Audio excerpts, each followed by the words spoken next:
Hi friends, moms വേൾഡിലേക്ക് എല്ലാ കൂട്ടുകാർക്കും സ്വാഗതം. അപ്പോൾ നമുക്കിന്ന് നല്ല അടിപൊളിയായിട്ടുള്ള വലിയ ആഡംബരങ്ങളൊന്നുമില്ലാത്ത ഒരു ചിക്കൻ കറി ഉണ്ടാക്കുന്നത് എങ്ങനെയാണെന്ന് നോക്കാം. ഒരുപാട് പൊടികളൊന്നും നമ്മളിതിൽ ചേർക്കുന്നില്ല. അപ്പോൾ അതിനായിട്ട് നമുക്ക് ചിക്കൻ ആദ്യം ഒന്ന് കഴുകി വൃത്തിയാക്കി മാറ്റി വയ്ക്കാം.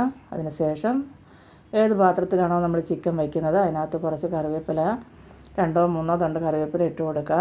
അതിനാവശ്യത്തിനുള്ള ചുമന്നുള്ളി ചതച്ചെടുക്കണം. ചുമന്നുള്ളി, ചെറിയ ഉള്ളിയില്ലേ, അത് ചതച്ചെടുക്കാം. വലിയ സവാള ഞാനിതിൽ ചേർക്കുന്നില്ല. അതിന് ശേഷം നമ്മൾ ഇഞ്ചിയും വെളുത്തുള്ളിയും അതുപോലെ തന്നെ ചതച്ചെടുക്കാം. ഇനി അതിലേക്ക് നമുക്ക് ചിക്കൻ ഇട്ട് കൊടുക്കാം. ആവശ്യത്തിനുള്ള ഉപ്പ് ചേർത്ത് കൊടുക്കുക. ഇതൊക്കെ ഇപ്പോൾ 1/2 കിലോ ചിക്കൻ എടുക്കുന്നവർക്ക് ഞാൻ ഈ പറയുന്ന അളവ് ശരിയാവത്തില്ല. ഞാനിതിപ്പോൾ ഏകദേശം ഒരു 1.5 കിലോയോടെ അടുപ്പിച്ചുണ്ടെന്ന് തോന്നുന്നത്. അപ്പോൾ അതിന് ആവശ്യത്തിനുള്ള മഞ്ഞൾപ്പൊടി ഇട്ടു. അപ്പോൾ എടുക്കുന്നതിന് അളവിന് അനുസരിച്ച് ചേർക്കുക. അതുപോലെ തന്നെ മഞ്ഞൾപ്പൊടി ഇട്ടതിന് ശേഷം ഞാനിവിടെ ഏകദേശം ഒരു 4-5 ടീസ്പൂണോളം മുളക് പൊടി, കാശ്മീരി മുളക് പൊടിയാണ് കേട്ടോ, അതിട്ട് കൊടുക്കുന്നത്. അപ്പോൾ ഈ കറിയുടെ പ്രത്യേകത നല്ല ചുമന്നിരിക്കും. ഒരുപാട് നമ്മൾ മല്ലിപ്പൊടി അങ്ങനെ ഒന്നും ചേർക്കുന്നില്ല. കുറച്ച് ഗരം മസാലയും കൂടെ ഇട്ട് കൊടുക്കുക. അതിനുശേഷം നമുക്ക് ഇത് നല്ലപോലെ ഒന്ന് കൈ കൊണ്ട് തിരുമ്മി യോജിപ്പിച്ച് കൊടുക്കണം. നല്ലപോലെ ഇതുപോലെ ഒന്ന് കൈ കൊണ്ട് തിരുമ്മി കൊടുക്കുക. നല്ലപോലെ ആ ചിക്കൻ്റെ പീസിലെല്ലാം ഈ സവാളയുടെയും കറിവേപ്പിലയും മുളകും എല്ലാം അതിലൊന്ന് പറ്റി വരണം. അതുവരെ അതുപോലെ നല്ലപോലെ ഒന്ന് ഇളക്കി യോജിപ്പിച്ച് അതിന് ശേഷം നമുക്കിതിലേക്ക് ഒരു 2 ചെറിയ ടീസ്പൂണും വെളിച്ചെണ്ണ ഒഴിച്ച് കൊടുക്കണം. ടീസ്പൂൺ മതി, ഇച്ചിരി മതി കേട്ടോ, ഒത്തിരി എണ്ണ ഒന്നും വേണ്ട ഈ കറിക്ക്.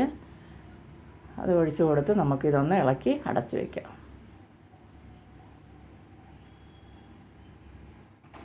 ഇനി ഇതിൻ്റെ മണ്ടയ്ക്ക് ഇച്ചിരി കറിവേപ്പിലയും കൂടി ഇട്ട് കൊടുത്തതിന് ശേഷം നമ്മൾ വെള്ളമൊന്നും ഒഴിക്കുന്നില്ല. ഇതൊന്ന് നമുക്ക് അടച്ച് വെച്ച് വേവിക്കാം. അപ്പോൾ ഈ ചിക്കനിൽ നിന്ന് തന്നെ ഗ്രേവി ഇതുപോലെ നല്ലപോലെ വെന്ത് തിളച്ച് വരുമ്പോൾ കണ്ടോ, ഇതുപോലെ അങ്ങ് വന്നോളും. ഇനി നമുക്ക് ഒന്ന് തിളച്ച് കഴിയുമ്പോൾ ഒന്ന് ഇളക്കി കൊടുക്കണം. വീണ്ടും അതുപോലെ അടച്ച് വയ്ക്കുക. എന്നിട്ടൊന്ന് ഇളക്കി കൊടുക്കുക. ഒന്ന് പരുവായി കഴിയുമ്പോൾ ഉപ്പൊക്കെ നോക്കിയിട്ട് എന്താണോ വേണ്ടതെന്ന് വെച്ചാൽ അത് നമുക്ക് ചേർത്ത് കൊടുക്കണം. അപ്പോൾ ഒന്ന് ഇളക്കിയതിന് ശേഷം നമുക്കതൊന്ന് അടച്ച് വെച്ച് കൊടുക്കണം വീണ്ടും.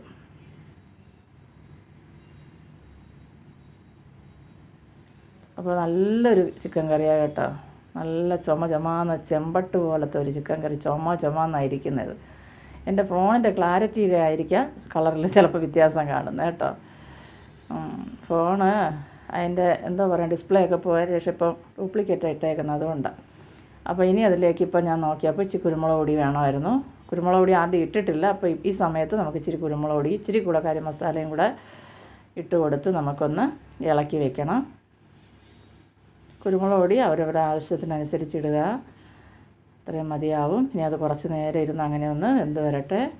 ഇപ്പോൾ നമ്മുടെ ചിക്കൻ ഏകദേശം പരുവായി കിട്ടിയിട്ടുണ്ട്. അപ്പോൾ ഇനി നമുക്കിതിലേക്ക് പച്ചക്കറിവേപ്പില കുറച്ചിട്ട് കൊടുത്ത് കുറച്ച് വെളിച്ചെണ്ണയും കൂടെ ഒഴിച്ചാൽ നമ്മുടെ കറി റെഡിയാണ് കേട്ടോ. അപ്പോൾ നമുക്ക് കറി ഇറക്കി മാറ്റി വയ്ക്കാം.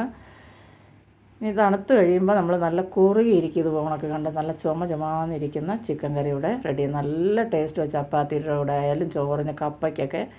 ചാറ് ഒരുപാട് നമുക്ക് ഒത്തിരി വേണമെങ്കിൽ അതിനനുസരിച്ചുള്ള ചുമന്നുള്ളി ചേർക്കാം.